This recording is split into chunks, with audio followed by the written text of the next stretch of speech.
Welcome back to All Things Creepy. I'm your host, Micah James, and this week we are talking about creepy slash mysterious recordings. Now, this is yet another episode where I could easily do a part two, but for now, I thought that we could start with 9 different creepy recordings. So, the way I'm going to do this is I will play snippets of each one, and then I will give you context to the sound that you're hearing. So let's get into this first sound, shall we?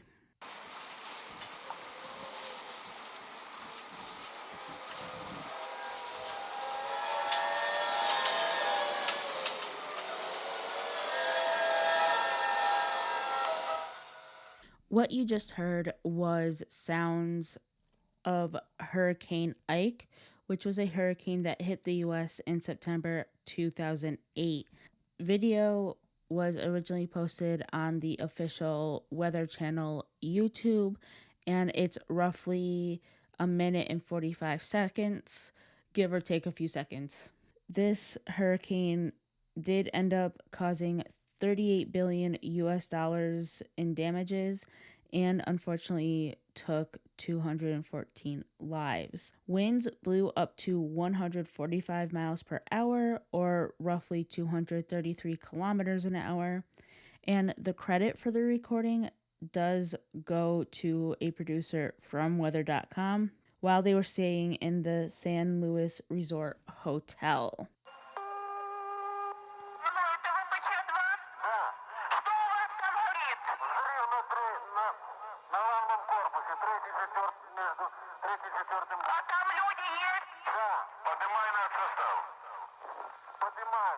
That was the recording of a phone call placed right after the Chernobyl explosion. It is a terrifying incident and therefore a very terrifying phone call. In case you want a little more direct translation, the video I played and all the videos that I am going to be playing will be linked in the show notes in case you want to see what they're saying in full. But in short, after the loud beeping you hear, it's a conversation between presumably one of the workers from the nuclear plant, calling the emergency services and letting them know about the explosion, and the operator who picked up is trying to get them help and is calling dispatchers to respond to the emergency. This is considered one of the most tragic events in history, and it is still unknown how many people actually lost their lives in connection with it.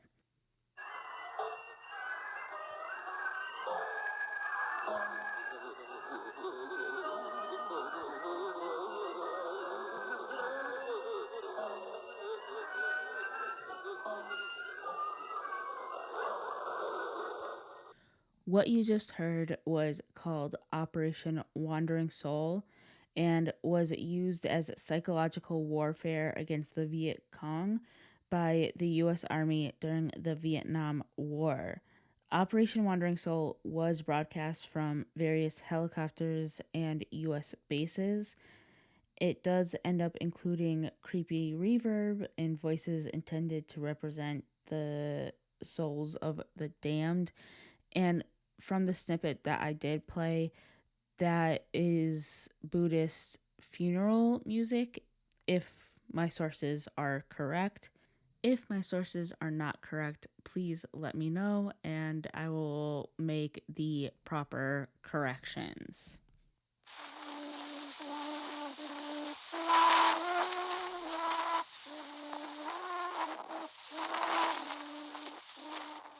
Okay, so if that recording sounded a little distorted, that was not me, that was the recording itself.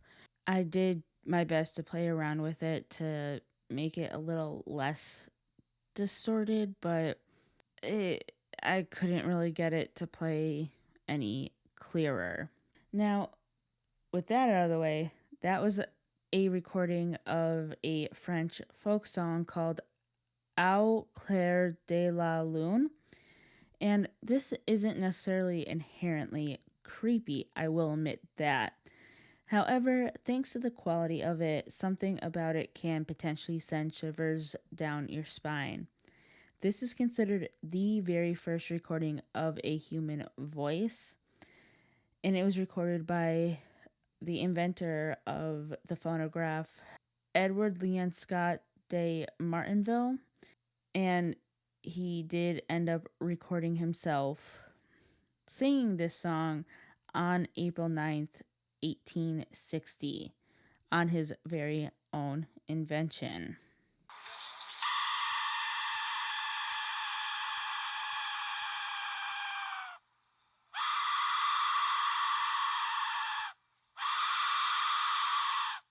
All right, so this is where we kind of start getting into a little bit more well known recordings. I mean, this one alone sits at right around 7 million views, and it is a recording of a death whistle.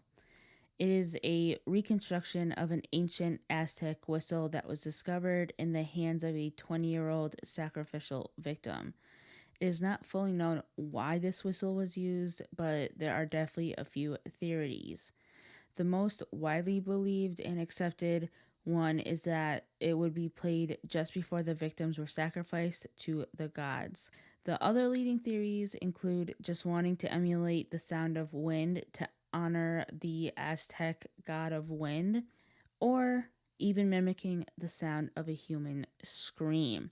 But like I said, it is not known exactly the purpose of this instrument.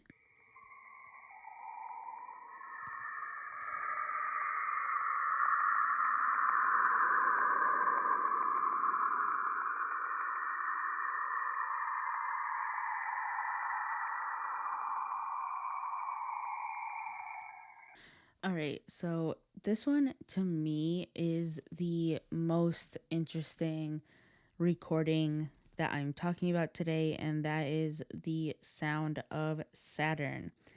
This was recorded by the Cassini spacecraft in 2004, and it is the same spacecraft where we learned that Saturn and later other planets do make a sound.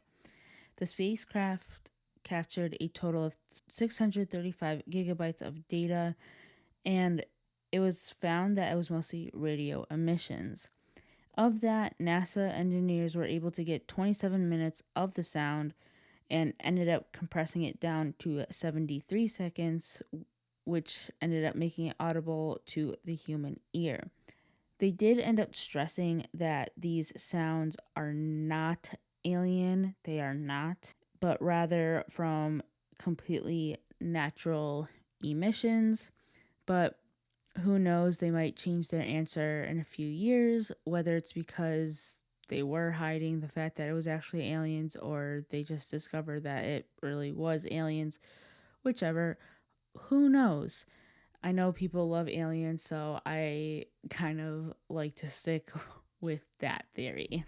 There's a lot of safe areas in this world that they could begin moving the population to now, aren't they're not doing anything. They're not. They want the major population centers wiped out so that the few that are left will be more easily controllable.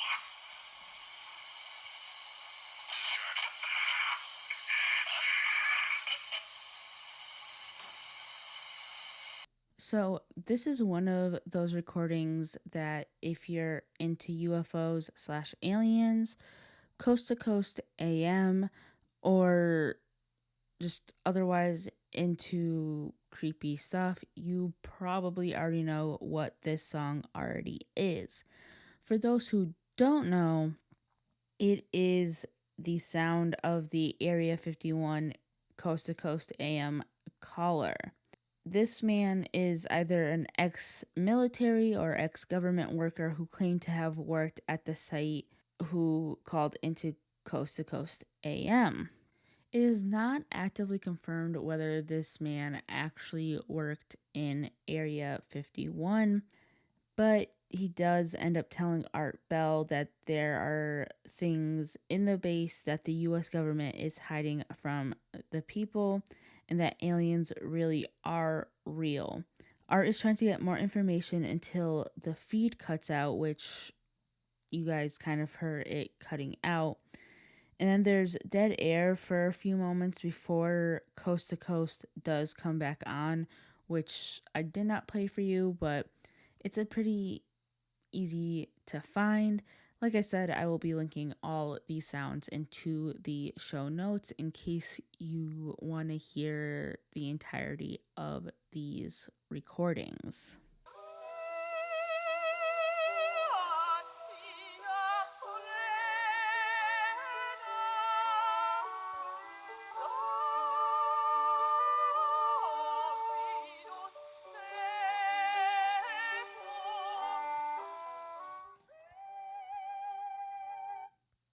So much like the recording of Au Clair de la Lune, this recording is not necessarily inherently creepy.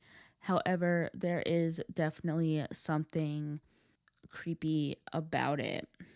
It sends a shiver down my spine.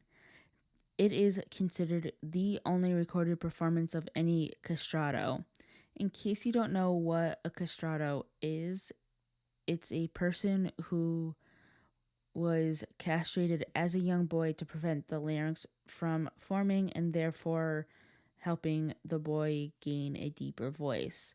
With the boy being castrated, it does give these boys that notable high voice. The castrato, specifically in this recording, was named Alessandro Moreschi. And like I said, it is the only known recording.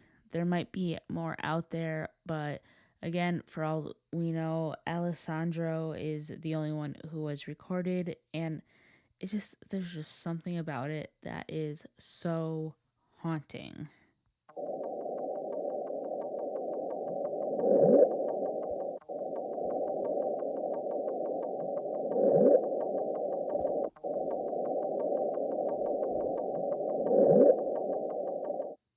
Our last sound today was sped up 16 times. I did replay it a few times so you could hear it just in case you couldn't hear it the first time. And it's called the bloop. You can also kind of lump in the sound Julia with this one too, because when you hear both of these at regular speed, they sound kind of similar to each other. Along with the rest of the sounds that I talk about today, I'll put both of those in the show notes, as I've said. These are two of the loudest sounds recorded underwater in the ocean. It is not completely known what these recordings are, but it seems like the most logical explanation is the fact that these sounds are just icebergs breaking, sounds of ice quakes. But of course, that's not a satisfying enough answer for a lot of people. And not everyone is convinced that it's ice quakes or icebergs breaking apart. Some believe that these are actually very large creatures that have yet to be discovered, like Leviathan or Cthulhu or anything from like a mythology. So let me know what you think. Are these sounds actually icebergs slash ice quakes, or are they something more mysterious than that? While you think on that and listen to the full sound bites, I will see you guys next week for our next episode of All Things Creepy.